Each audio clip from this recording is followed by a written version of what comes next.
Hey everyone, welcome to another episode of High Energy Girl. And today's awesome guest is Daniel Raz, who went to the University of British Columbia in Canada to study exercise and nutrition.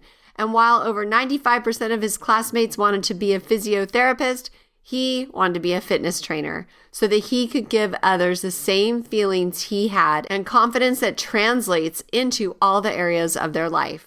We had a good time talking, so let's go and say hello to Daniel. Hey everyone, welcome to High Energy Girl, a podcast helping women to age stronger because it is never too late to get fit, be strong, and feel sexy. I'm your host, Tracy Gluhige, health coach and personal trainer and founder of highenergygirl.com. Each week, we will either have a guest interview, which will provide you encouragement or an actionable tip to help you age stronger, or I will do a solo episode. Please also join our awesome Facebook group called High Energy Girls, and I'm looking forward to see you on the inside of that group and hope you enjoy today's show. Create Whole Body Wellness, a powerful new advancement in energy medicine. Increase your energy, empower your life. I am super excited to announce that I am now a bioenergetics practitioner. And many people are like, well, what is bioenergetics? So imagine that our body is controlled by our energy field, and these fields get distortions and blockages, which create physical and emotional symptoms. So how do we get energy blockages? From stress, toxins, EMFs, emotional traumas, physical scars, and physical traumas. All you need to do is decode the human body field to get to the root cause and restore your energy for life.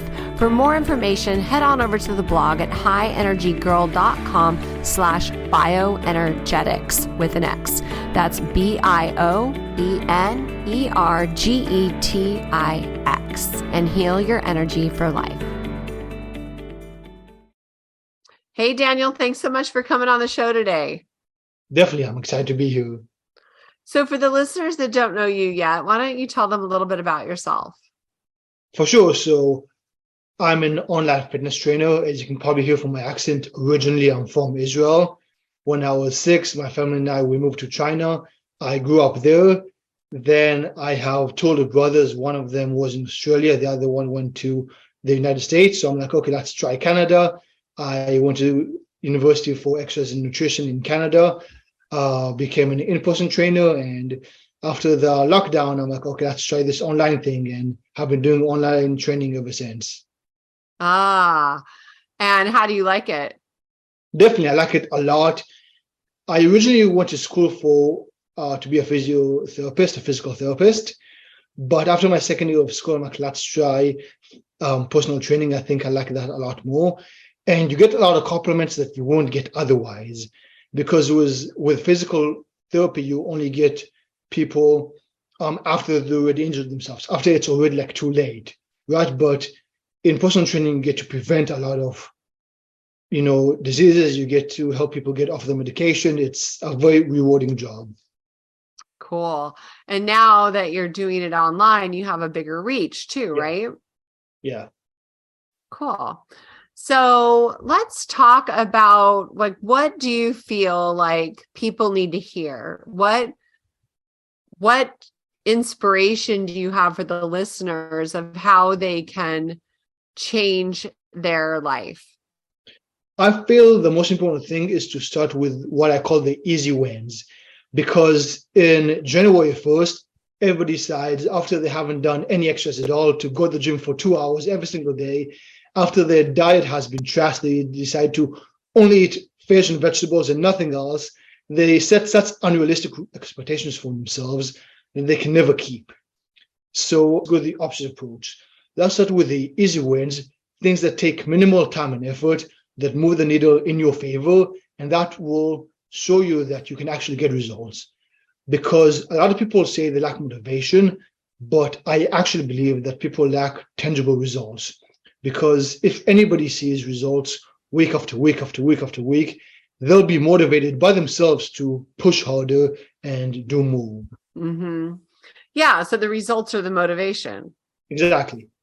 Cool. And what type of things do you have your clients do? Like lifestyle changes do you recommend to begin with? Right. So I say let's start with things that don't take any time and effort. And as I mentioned, move the needle in your favor. So, as an example, everyone sleeps, right?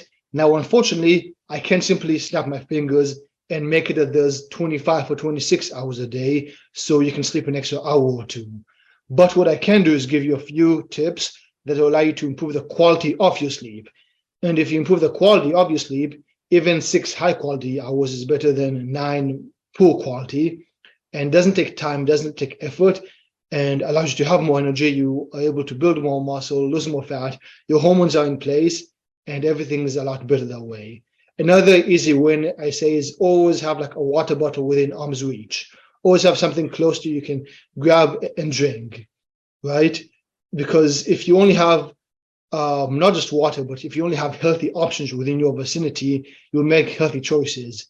If there's ice cream, within reach, you'll eat it. But if you have to drive 2 hours to eat ice cream, you probably won't, right? So it's about setting yourself up that you don't have to use willpower. It's actually easy to make the healthy choices and difficult to make the unhealthy choices.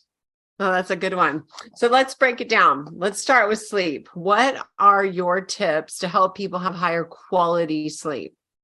Right. So there are like 17,000 different tips, but I break it down to 3 broad categories. So the first one is you want your room to be as dark as possible. So blackout curtains, you can cover any electronic lights with a towel, you can wear an eye mask. For the longest time, I put a shirt over my head because I couldn't find a comfortable eye mask, but I'm glad that I did because it's truly life-changing. And just obviously turn all the lights off. You want it as dark as possible. Secondly, cool room temperature. So around 68 degrees Fahrenheit, 90 degrees Celsius. If turning the fan, you can turn the fan if turning the AC is too expensive. Right, you can have a thick blanket and a thin blanket. You can take a hot shower or hot bath before bed. Also, you can sleep naked. Once you try it once, you never go back. A lot more free, and it's less hot under there, right? So don't tell my husband that. I don't want him to hear that tip. So dark as possible, cool room temperature. And third one, which everyone struggles with, is low stimulation before bed. So avoid going on TikTok or social media, getting triggered, watching the news, having heavy arguments. Instead, you want to meditate, you want to journal, you want to do something that's calming and relaxing. Yeah, read a book with pages that you can hold in your hands. That's what I like to do, is read a good book. Yeah, that's definitely a great way to wind down. Yeah, and so talk about the hot shower, hot bath, because that's so counterintuitive for most people. Right, because our body likes to maintain homeostasis, which basically means being like in a stable body temperature. So if you're in a hot bath or hot shower, then your body heats up. But the moment you get out, everything cools down. So it's as if you are in a cool room temperature, but in your body, and then you fall asleep way faster. Mm-hmm. Yeah, it doesn't make sense like when you think about it on the outside, but yeah, it really works. So let me see your water bottle, Daniel. Oh, it's actually 2 arms reaches just because. But okay. Good. I'm glad it's not a, scrunchy plastic. Oh, no. I hate those things. I always tell. I definitely feel you on that one. This is mine. I use a glass, and it's not clear because I put some aminos in there. Fair enough. So what about nutrition, Daniel? How do you help your clients eat healthier? Definitely. So I personally believe it's pretty arrogant to give a strict meal plan saying you have to eat this, you can't eat that, because I don't know your taste buds. To me, it's like you have to wear this shirt, you have to wear this pants, you can't wear anything else. Everybody has their own style, their own outfits, their own way of doing things. I don't believe there's a one food that everyone should completely avoid, and there's no one food that everyone should eat. Everyone's unique. So the way I go about it is I tell my clients to take 5 or 10 minutes to write everything you eat, everything you've ever eaten in your life ever. Don't filter if it's expensive, healthy, convenient. Just write everything you can possibly think of. After you do that, I say let's characterize them into 4 main categories. So first is healthy, tasty. Second is healthy, untasty. Third is not healthy, not tasty. And fourth is not healthy, not tasty. So everyone can tell if it's tasty or not, right? Do you enjoy eating it? Do you not enjoy eating it? And for healthy, I say, think about how you feel about 10 or 15 minutes after you eat it. Usually with healthy food, you feel light and energized. And with unhealthy food, you feel sluggish and tired, right? Now, ideally, once you do this exercise, you have an expert like myself or Tracy that can help you be like, hey, this food is not that healthy, or a lot of people think it's unhealthy, but it actually isn't, right? Ideally. But if not, 80% of the time, most people can have a pretty accurate sense. So after they do that exercise, I tell them 80% of what you should eat, 80% of your meal plan should come from healthy and tasty, right? Things that you enjoy and things that are good for you. Then I say 10% is not so healthy but tasty. So the donut, cookies, whatever, things that you enjoy to treat yourself. And the other last 10% is the healthy but not so tasty. And for this, I'm not talking about things that you found disgusting, not things that you can't eat, but things that you don't particularly love. So for myself, as an example, a few years ago, I didn't like onions. I didn't hate them, I just didn't love them. But I recognize that they're healthy. So I'm like, okay, every time I eat soup, every time I order a sandwich, every time I make chicken, every time in my salad, I'm going to sprinkle a bit of onions. And then every week I'm put a bit more onions. And after doing it for a few months, now I actually like onions. So it's moved from the healthy, untasty to the healthy, tasty category. And that way, I am a firm believer that dieting is not about eliminating, but about adding. It's about adding more foods that you enjoy rather than removing. Mm-hmm. And then the final category is things that are not healthy, not tasty. And I always give the example of sometimes people give you like alcohol or like some sauce that you don't like, or sometimes you order something like a dessert that is not healthy, but because you ordered it, you want to eat it. Hey, the money's already wasted. Don't stuff your face with things you don't enjoy. If it's not healthy, you don't like it, don't eat it. There's no obligation to finish what's on your plate. You're not saving anyone.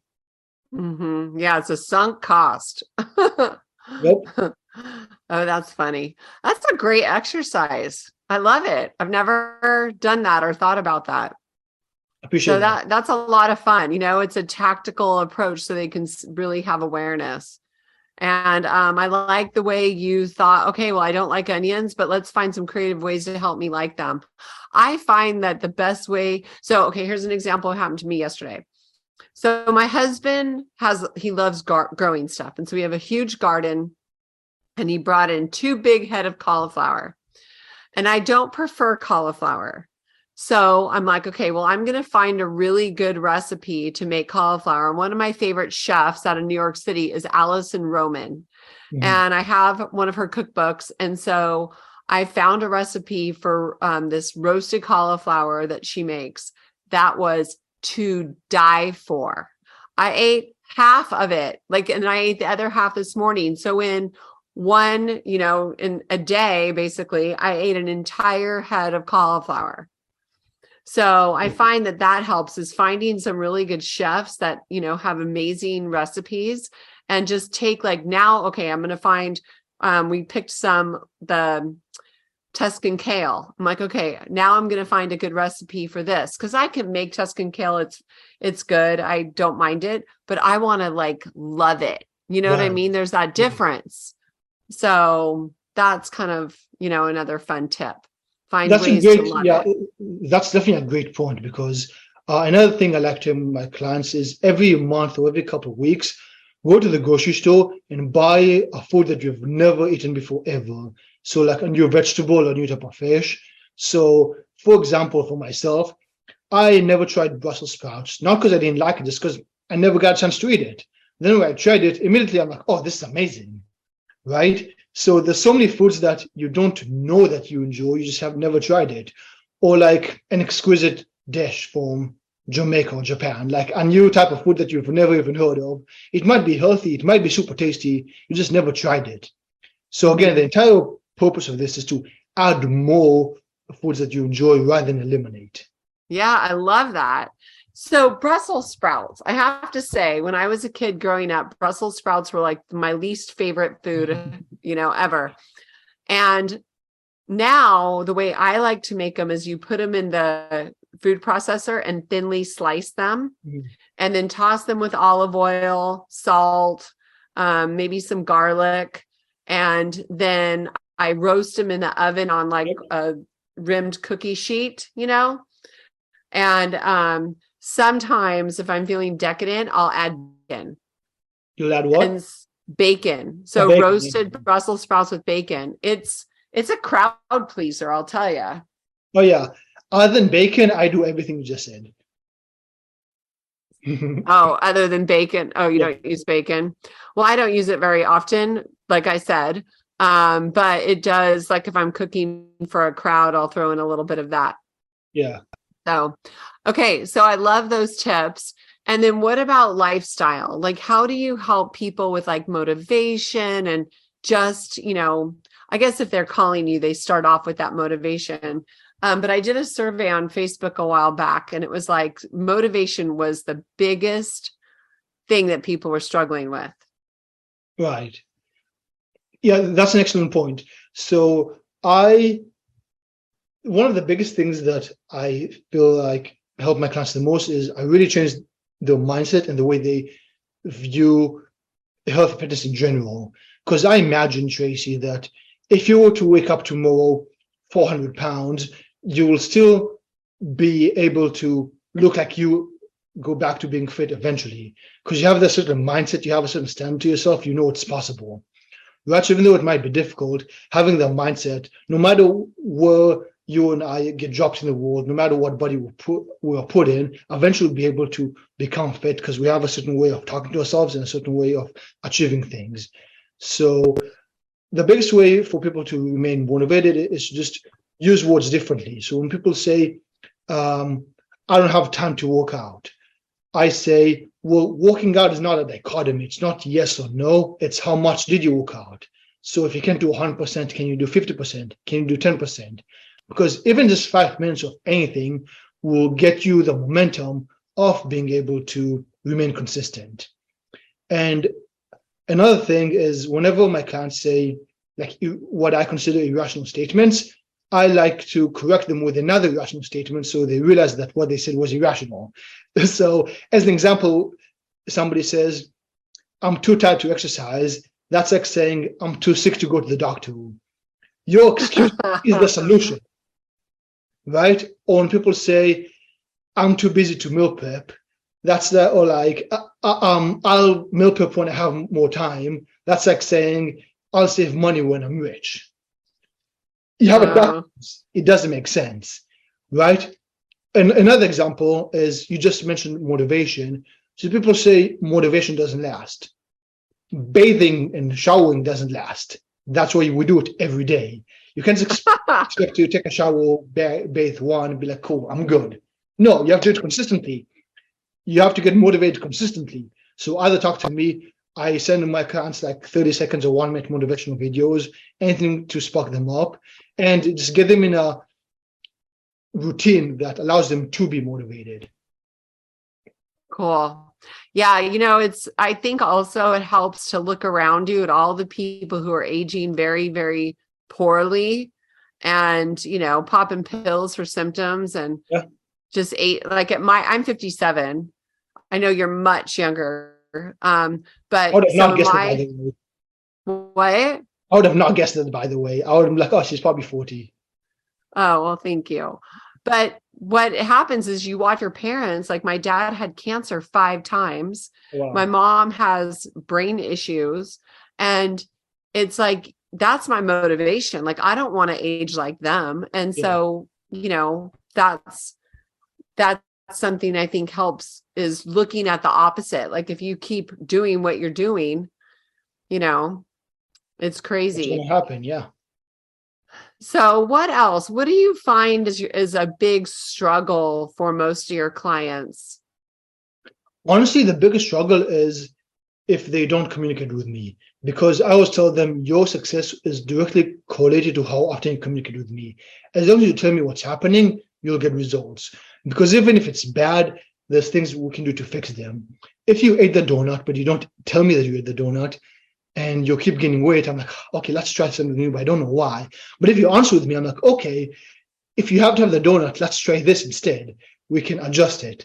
So the big struggle is when people are dishonest because they think I'll be mad at them. But the reality is, I'm here to help, right? As long as you're honest, as long as you communicate with me, we'll get results. If not, then we won't. And that's the reason why, like now that I'm a lot more experienced, I filter quite a bit. I don't just onboard anyone, right? I make sure to be like, is this super important to you? Will you communicate with me often? If everything's a yes, then things usually go pretty smooth. Oh, that's cool. So do you usually work with men, right? Yes. Okay. And do they usually work out at home or at a gym? Right. So my whole slogan is I help busy men lose weight without going to the gym, right? Because right now I'm actually on vacation in Mexico and there's no gym and I still get the exact same workout, right? And I actually discovered this during the lockdown that before 2020, I used to go to the gym all the time. But I realized that even though I didn't have access to the gym, I could still get great results. And that's because that's after knowledge of knowing what to do. I like giving the example that Gordon Ramsay can make a better meal with one pan than the average person can with 5 pans. It's not about how much equipment you have, it's about knowing what to do, right? So if you know what to do, then you don't need a bunch of fancy equipment. You just need the structure and the discipline, right? So if you have the plan, if you have accountability, results are guaranteed. Now, I do my best to give my clients both, right? And that way you don't need to think there's no guesswork. You just, hey, here's the plan, here's accountability. You can talk to me, there's adjustments, because obviously you know this. You can make any exercise more difficult or easier. So if a push-up is too difficult, you can do knee push-ups, you can do wall push-ups. If a push-up is way too easy, you can do diamond push-ups, you can do elevated push-ups, right? So any body part, you can make a million modifications as long as you have the knowledge. Mm-hmm.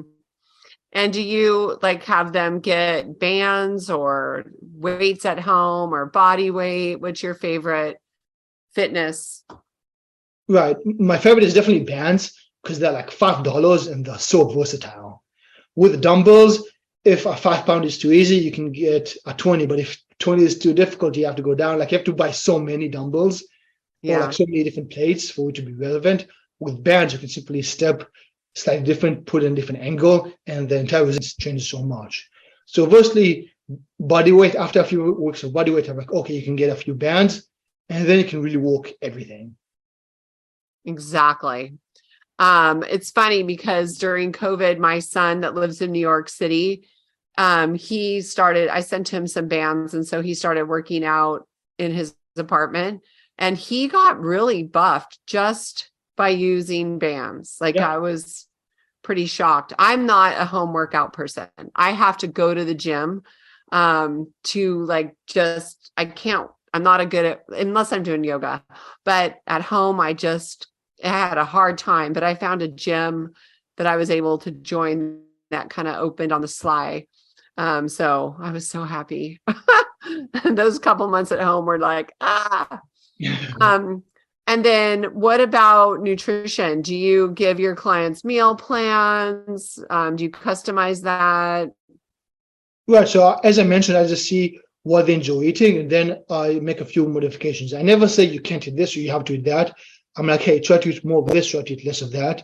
And I get them to take a picture of everything they eat, especially for the first month or so, because there's a huge discrepancy between what people think they eat and what they actually eat.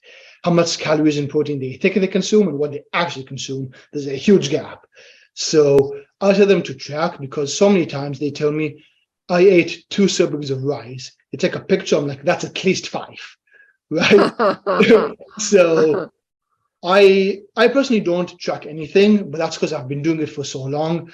My intuition is pretty much on point. I know how many calories is in a serving of rice. I know how much protein is in a chicken leg, right? Just intuitively. But most people, if they haven't tracked for at least a couple of months, their intuition is way off. So I tell them to track for at least a month so I can help them. And after, if I believe that they are super competent, then I say, cool, you can keep going. You don't have to track. You can, because it will guarantee that you will hit the numbers. But if you feel like you have it mastered, then it's not a must.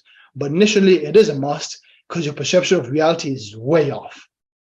Oh, yeah. Plus, I think tracking curbs snacking. Like, I feel like if you're tracking, you're not going to be snacking. That's a really good slogan. That's a good line. Tracking, curb snacking. Oh, that's funny. I just said it. It wasn't meant to be a line. But it worked for me personally. Like, once I started tracking again, I really stopped with the snacking because my friend and I in January decided to be accountability buddies. Yeah. And so I used to snack a lot more. Now I only snack just to increase my protein. Like, I'll have a protein bar or a protein shake, but that's it, you know? So, how can people find you, Daniel? You've already given so much information and so many takeaways that people can apply today, which is always what I'm after. So, obviously, I'm here to help. My website is danielrazfit.com. That's DANIELRAZFIT.com. My Twitter handle, which I'm most active on, is DanielRaz_fit. And you can also check me out on Instagram, DanielRazFit. I don't post as much, but I did used to post a lot. Right now, I'm doubling down on Twitter. That's where people love me the most. And just like with anything in life, if anything works, double down, keep going. And check me out. I give a lot more helpful tips. And if you're serious about improving your life even more, then you can message me and we can have a conversation, see if you're actually about it, actually serious. And if so, get pretty good results. Awesome. I am so excited. I'm going to have to follow you on Twitter. Appreciate that. I just came back on Twitter. I left for a while, but now I'm back. So definitely, yeah. I only joined Twitter recently, relatively, because I always thought it was politics and arguments, but there's a good side as well. Okay, good. Yeah, I really left social media quite a bit because there was just too much drama, and I like to keep peace energy all the time. And it was a nice breath of fresh air, to be honest. Yeah. So what's your one thing that you want to leave the audience with, my dear? The one thing I would say is invest in the most valuable asset that you have, which is yourself. Crypto, real estate, stocks may go up, may go down, but you will always be there. Your body is the most transferable skill there is. If you're extremely competent at piano, that's wonderful. But unless you have a piano with you, you can't show off that skill. You will carry your body with you everywhere you go. So invest in yourself accordingly. Oh, I love it. Perfect. Absolutely. Well, thank you so much for coming on the show today. You're an absolute doll, and I really enjoyed speaking to you. Same here. Thanks a lot for this. Okay, that was a great conversation. I hope you enjoyed the show. Thank you so much for listening. For complete show notes, please head on over to highenergygirl.com/show. Go out and make it a great day. Bye now. This podcast contains the opinion and thoughts of its host and guests. It is intended to provide helpful and informative material on the subjects covered. All statements made on the podcast have not been evaluated by the FDA and are not intended to diagnose, treat, cure, or prevent disease. If the listener requires professional assistance or advice, please contact your personal medical doctor. Both host and guest specifically disclaim any responsibility for any liability, loss, or risk personal or otherwise, which is incurred as a consequence directly or indirectly of the use and application of any of the contents of these episodes. Like I said, this is my opinion and I could be wrong.